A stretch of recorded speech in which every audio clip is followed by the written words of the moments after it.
I feel like 2026 is even more of a big year in foreign affairs.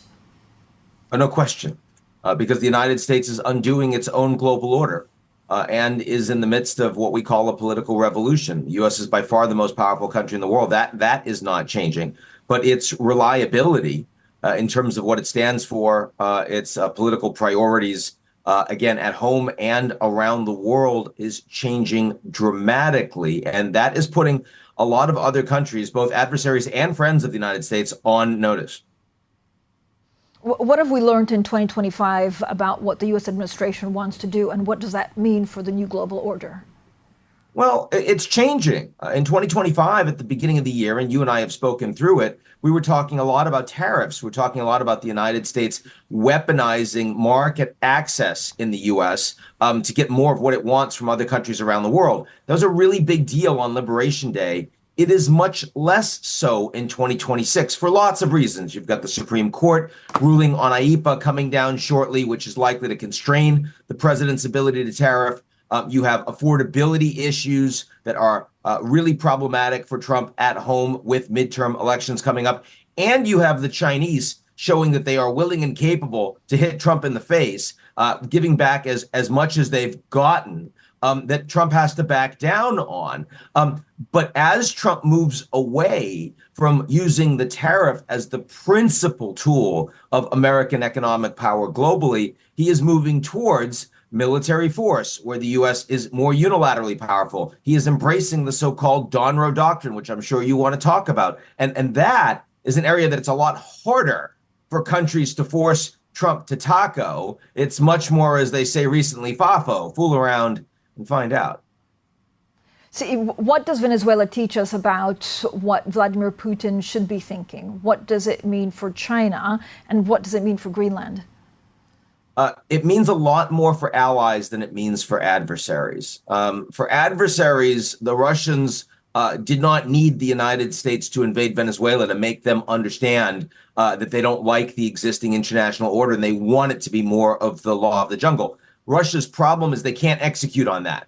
If Russia had the military capacity to pull off anything close to what the United States did over the last weekend in Venezuela, you and I would be having a very different conversation about the state of Europe right now, right? That it'd be a radical problem for the frontline Europeans, and more than that. But they couldn't do it, and that's the issue. The fact is that they may be stronger than the Ukrainians in taking territory there, but they're weaker than lots of other folks. And globally, the Russians are losing influence. At the end of the day, it's not like Trump was asking the Russians if they were going to do anything in response to the Americans hitting their ally, Venezuela. China, too. You know, there was a China delegation in Caracas that had just met with Maduro the day before, a high-level delegation. Trump didn't give them any notice that the bombs were coming in. And the Chinese public response was that they were shocked. Well, of course they were shocked, because the Americans don't care about how the Chinese feel about what happens in America's backyard.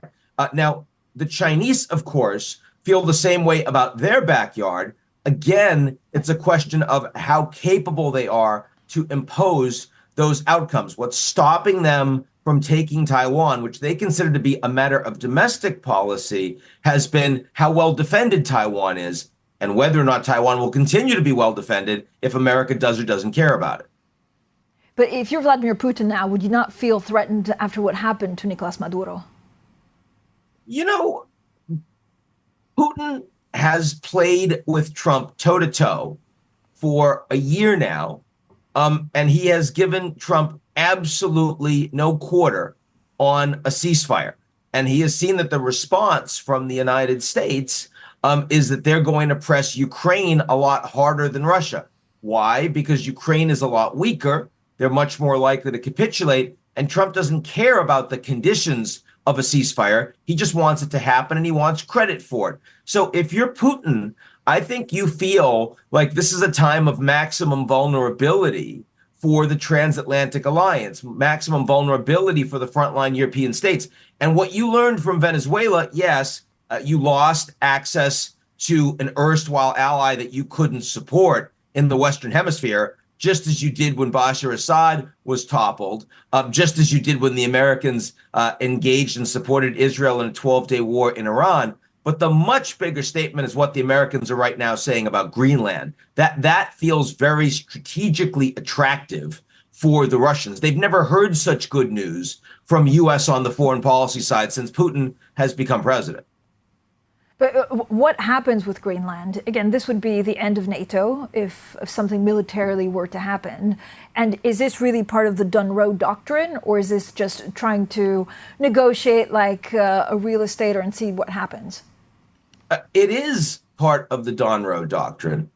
If it was just a matter of security, basing agreements, listening posts for intelligence, heck, give Elon Musk a station to launch Starlink, all of that is negotiable with one of America's friendliest allies historically, Denmark. Remember, they were the country that, immediately stepped up at 9/11, sent troops to Afghanistan, had a lot more casualties per capita than the Americans did there. But that doesn't matter. The Americans aren't trying to negotiate with Denmark. The Americans are saying they want sovereignty over Greenland, and they will work directly with Greenland, both overtly and covertly.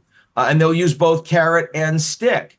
Look, if there were a military invasion, yes, it would be the end of NATO. Just like if the Russians were to send tanks into Poland, it would actually lead to a war between NATO and Russia. But of course, that's not what we're talking about. What we're talking about is the United States deploying a whole bunch of tools, overt and covert, that are much less than sending troops into Greenland, and therefore makes it much harder for the Europeans to effectively respond. In a sense, it's the United States borrowing from the Russian playbook.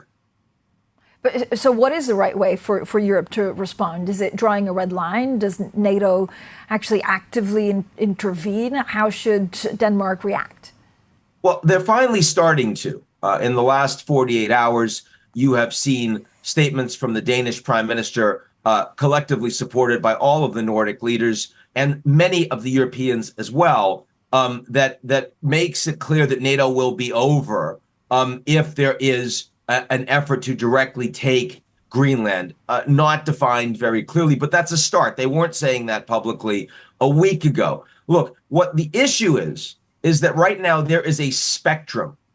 There's a spectrum between weak countries where the Trump operational doctrine is FAFO, F around and find out, and powerful countries where the Trump operational doctrine is TACO, Trump always chickens out. Xi Jinping and China are in the TACO camp.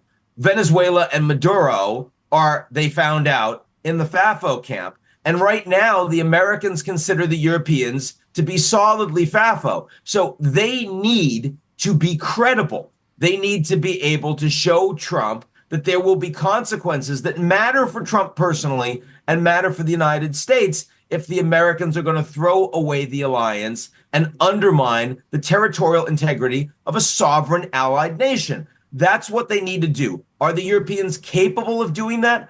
Are they strong enough to do that? Looking at the governments right now in the biggest European countries, including outside the EU, the government of Germany, the government of France, the government of the UK, these are weak, vulnerable governments. And they're going to have a really hard time responding to what Trump is serving up. Trump is aware of that, and he has a great nose for weakness and vulnerability. It's how he became a billionaire. It's also how he became president. How do you view, when you look at the risks in 2026, your top 10 risks, where does AI sit? AI fits in two different places. First, AI fits in the U.S.-China race. U.S.-China conflict is not a risk this year, precisely because of the TACO camp that I mentioned and Beijing willing to stand up to Trump. But you know that the Americans are now saying they're willing to provide these H200 chips from NVIDIA to the Chinese, a critical choke point. Trump's looking forward to making his trip to meet with Xi Jinping in April. He's talking about a G2, providing that, sort of peer respectability for the Chinese that he's not giving to anybody else, friend or foe. Now, in that environment, the fact that the Chinese are investing, and as no one else is, in powering AI, in becoming an electro state, in an electric stack that is the 21st century energy infrastructure that will power AI, while the Americans are trying to take Venezuela. The Americans are producing 13.5 million barrels of oil a day. There's nothing wrong with having lots of oil and gas and coal, but those energies are not becoming less expensive at scale. They're 20th century technologies. 21st century technology, the Americans are ceding to the Chinese. So on AI, the Chinese are fast following the Americans on large language models, but they're well ahead of the Americans in creating the technologies that will power AI, both in China and exporting them to other countries around the world. And the Donroe Doctrine sounds great in terms of military control of the United States in its backyard. Trump can accomplish that, but China is the dominant economic power for most of these countries, and they're developing the electricity stack and the AI capabilities that these countries are going to want to use. So ultimately, the Chinese are in a better position to have more influence around the world, even in America's backyard, because of those investments. That's enormously important and not getting enough attention. And is this despite actually some concrete Chinese concerns over deflation, actually the economic cycle domestically? Yes. And deflation in China now in its 10th straight quarter is a risk on the report, but it's number 7, so less impact globally. And what that means is that China understands the problem. They are kicking it down the road. There's no bazooka for consumer stimulus coming soon, which means they're exporting the problem.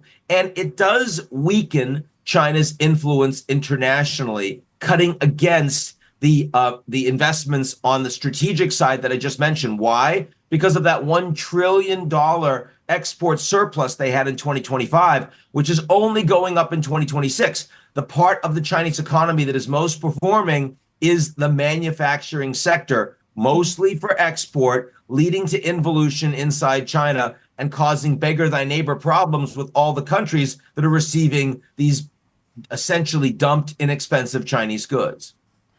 I mean, at number 10, you have the water weapon, which I think is the first time that you have in top risks. What does that look like? Yeah, it's probably going to only go up over time. You've got 2 billion of the 8 billion on the planet who are experiencing water stress for at least 1 month out of the year. And around the world, increasingly, it's becoming weaponized in ways that are affecting and worsening local conflicts. U.S. and Mexico, Horn of Africa, the Sahel with radicalization as a consequence, India, Pakistan, too. So we'll be talking more about that.